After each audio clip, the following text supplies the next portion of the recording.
Hi friends, ಎಲ್ಲರಿಗೂ ನನ್ನ ನಮಸ್ಕಾರಗಳು. ತಮ್ಮೆಲ್ಲರಿಗೂ ಕೂಡ ಇವತ್ತಿನ ಈ ನನ್ನ ವಿಡಿಯೋಗೆ ಸ್ವಾಗತ.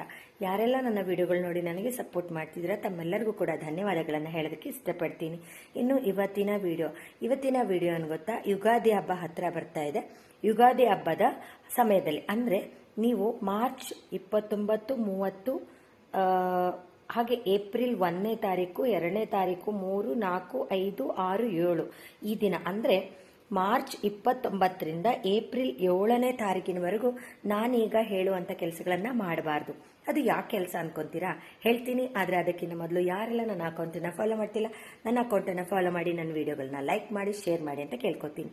ಏನಿಲ್ಲ ಫ್ರೆಂಡ್ಸ್, ಈ ಸಮಯದಲ್ಲಿ ಯಾಕಂದರೆ ಸೂರ್ಯಗ್ರಹಣ ನಿಮಗೆ ಗೊತ್ತಿದೆ, ಸೂರ್ಯಗ್ರಹಣ ಬರ್ತಾ ಇದೆ.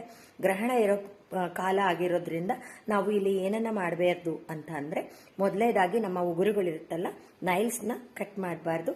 ಹಾಗೆ ಹೇರ್ ಕಟ್ ಇರುತ್ತೆ ಗೊತ್ತಲ್ವಾ, ಹೇರ್ ಕಟ್ನ ನಾವು ಮಾಡಬಾರ್ದು ಈ ಸಮಯದಲ್ಲಿ. ಹಾಗೆ ಇದು ಒಂದು ಗ್ರಹಣ ಪರ್ವಕಾಲ ಆಗಿರೋದ್ರಿಂದ ಈ ಒಂದು ಕಾಲದಲ್ಲಿ ನಾವು ನಾನ್ ವೆಜ್ಜನ್ನು ತಿನ್ನಬಾರ್ದು. ಇನ್ನು ಹೆಚ್ಚಾಗಿ ಗಂಡಸರಿಗೆ ಹೇಳುವಂಥ ಈ ವಿಷಯ ಏನು ಅಂದರೆ, ಆಲ್ಕೋಹಾಲ್ ಅಂದರೆ ಮದ್ಯ ಸೇವನೆಯನ್ನು ಮಾಡಬಾರ್ದು. ಬೀಡಿ, ಸಿಗರೇಟು ಇದನ್ನು ಸೇದೋದ್ರಿಂದ ಅವರು ದೂರ ಇರಬೇಕು. ಈ ರೀತಿ ಮಾಡೋದ್ರಿಂದ ಅಂದರೆ ಈ ಎಲ್ಲ ನಿಯಮಗಳನ್ನು ನೀವು ಪಾಲಿಸಿದ್ದೇ ಆದರೆ ಯುಗಾದಿಯ ಶುಭ ಫಲಗಳು ನಿಮಗೆ